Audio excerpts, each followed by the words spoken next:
Hello guys, welcome back to my channel UGC Net Prep. So today we will be discussing the desirable characteristics of research. So it's from KVS Madan and we are studying research aptitude.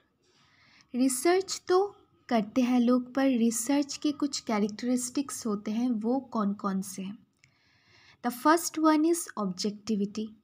Objectivity means no bias. It should be unbiased. That is, हम just रहेंगे. हम ऐसा नहीं कि हम पक्षपाती हो जाए. रिसर्च करते समय हम पक्षपात नहीं करेंगे, हम एकदम अनबायस्ड रहेंगे.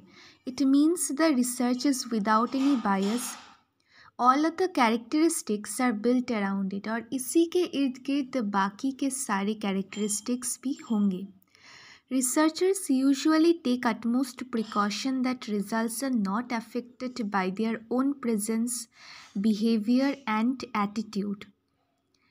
मतलब ऐसा नहीं कि वो अपने एटीट्यूड के अनुसार या बिहेवियर के अनुसार उनका रिज़ल्ट भी आ जाए. नहीं, रिज़ल्ट जो आना चाहिए वो वही लाने की कोशिश करेंगे विदाउट एनी बायस. रिसर्च मेथड्स भी अनबायस्ड होने चाहिए. The following means can be adopted to ensure objectivity during research process.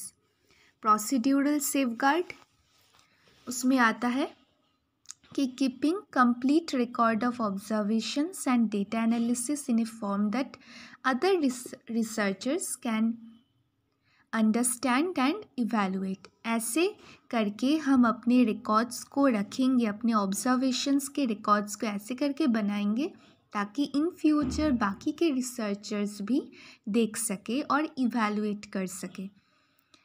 तो ये सब सारे हमारे ऑब्जेक्टिविटी के अंदर आते हैं. Standardisation, operationalisation of concept and avoiding bias, the main thing. Now comes the second characteristic, that is reliability. मैंने साइड में लिख रखा है the key terms. Reliability means consistency and trustworthy होना चाहिए हमारा रिसर्च. मतलब मैंने एक बार रिसर्च किया, मुझे जो रिज़ल्ट मिला, मैं जब वही सेम रिसर्च दूसरी बार करूँगी तो मुझे सेम रिज़ल्ट मिलना चाहिए. ऐसा नहीं कि सेकेंड टाइम अलग रिज़ल्ट मिला, थर्ड टाइम और भी अलग रिज़ल्ट मिला. So that will be inconsistent. तो कॉन्सिस्टेंट होने का मतलब ये है कि सेम रिजल्ट निकले, कॉन्सिस्टेंट हो. Let's take an example. Assume that a research is conducted on the effect of. एक रिसर्च कंडक्ट की गई है जहाँ पर हम देख रहे हैं कि टेलीविज़न देखने का प्रभाव बच्चों के क्लास परफॉर्मेंस पर कितना पड़ रहा है. तो एक बार हमने जब रिसर्च करके देखा, हमने देखा कि टीवी देखने से बच्चों के ग्रेड्स कम हो रहे हैं. फिर दूसरे सैम्पल को लेकर जब हमने फिर से रिसर्च किया, सैम्पल मतलब और एक ग्रुप को लेकर, और एक ग्रुप ऑफ चिल्ड्रन को लेकर हमने जब फिर से देखा तो रिज़ल्ट वही निकला कि टीवी देखने से ग्रेड्स कम हो रहे हैं, मार्क्स कम मिल रहे हैं. तो हमारा रिसर्च कॉन्सिस्टेंट हुआ, that is reliable. Now the third characteristic, that is validity. Validity means हम रिसर्च में हमें जो मेज़र करना है, हमें जो देखना है, हम वही देख रहे हैं. The concept of validity can also be understood by posing the question, are we measuring or able to measure what we originally intended to measure. क्या हम वही चीज़ मेज़र कर रहे हैं जो हमें मेज़र करनी चाहिए. सो दैट मीन्स एक्यूरेसी होनी चाहिए. ऐसा नहीं कि इस रिसर्च में मुझे ये देखना है कि टीवी देखने का प्रभाव बच्चों के ग्रेड्स पर कितना पड़ रहा है, पर मैं वो सब नहीं देखकर मैं देख रही हूँ बच्चों के हाइट या बच्चों का वेट. तो वो तो मैं कुछ अलग ही चीज़ मेज़र कर रही हूँ. So that is invalid. Accuracy नहीं है मेरे रिसर्च में. Now there are different types of validity. Validity के बहुत सारे टाइप्स होते हैं. The first one is internal validity. With higher internal validity, a researcher is able to establish better causal relationship between two or more variables. This is specifically true in case of laboratory experiment where cause and effect relationship is supposed to be more clearly established. मतलब internal validity किसी research में होने का मतलब ये है कि हम वेरिएबल्स के बीच में कॉज एंड इफेक्ट जान सकते हैं. और external validity, that is it means that the external factors that can affect the study. और एक्सटर्नल वैलिडिटी का मतलब ये होता है कि जो रिसर्च हम कर रहे हैं अगर उसमें कोई एक्सटर्नल फैक्टर्स हैं जो मेरे रिजल्ट को अफेक्ट कर सकता है तो मैं उस एक्सटर्नल फैक्टर्स को कंट्रोल करूँगी. फॉर एग्ज़ाम्पल, अगर मैं देख रही हूँ कि मुझे देखना है कि टीवी देखने का प्रभाव बच्चों के ग्रेड्स पर कितना पड़ रहा है, तो मुझे ये दोनों ही वेरिएबल्स चाहिए, मुझे और कोई वेरिएबल्स नहीं देखना है. पर suppose there is a third factor which is also affecting the grades. Suppose कोई और भी फैक्टर है, जैसे मोबाइल फ़ोन्स देखने का प्रभाव भी तो ग्रेड्स पर पड़ सकता है. पर मैं उस मोबाइल फ़ोन देखने उस वेरिएबल को मैं क्या करूँगी, I will control that factor.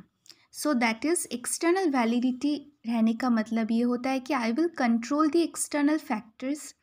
For example, the response of A respondent in social science service could be affected by the mere presence of a non-participant observer. External validity also refers to the extent to which the research outcome can be generalized, applied to other cases that are not under study. Sometimes internal validity is also termed as credibility. अब credibility और एक characteristic है, जब हम आएंगे मैं तब बोलूँगी.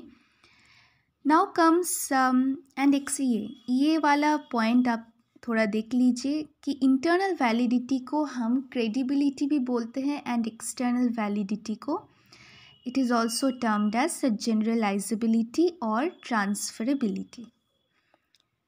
Face validity. By valid, we mean that survey and questionnaire accurately measures what they are supposed to measure. For example, all participants who filled a questionnaire meant for measuring certain personality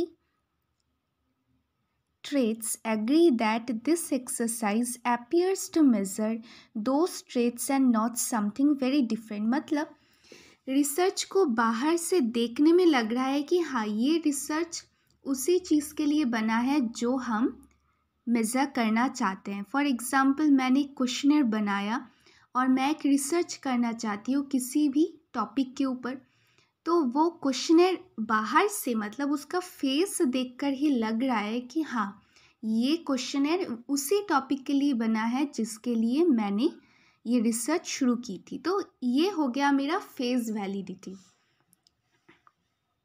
Now comes content validity. The indicator measures all aspects of the construct or concept as discussed earlier and not just a part of it. Criteria validity, construct validity. Then comes accuracy. Accuracy तो मैंने पहले ही बता दिया कि validity का मतलब ही accuracy होता है. क्रेडिबिलिटी, ये बहुत इम्पॉर्टेंट है, ये काफ़ी आता है क्वेश्चंस में. क्रेडिबिलिटी मीन्स कि हम ऑथेंटिक सोर्स से डेटा कलेक्ट कर रहे हैं. That is we are collecting the primary data and not the secondary data. Primary data जितना हम कलेक्ट करेंगे उतना ही हम ऑथेंटिक होगा हमारा डेटा और उतना ही क्रेडिबल होगा. So credibility means it is the use of the best source of information and the best procedures. Best source of information हम कलेक्ट कर रहे हैं, बेस्ट प्रोसीजर्स यूज़ कर रहे हैं. The use of secondary data saves time and reduces cost.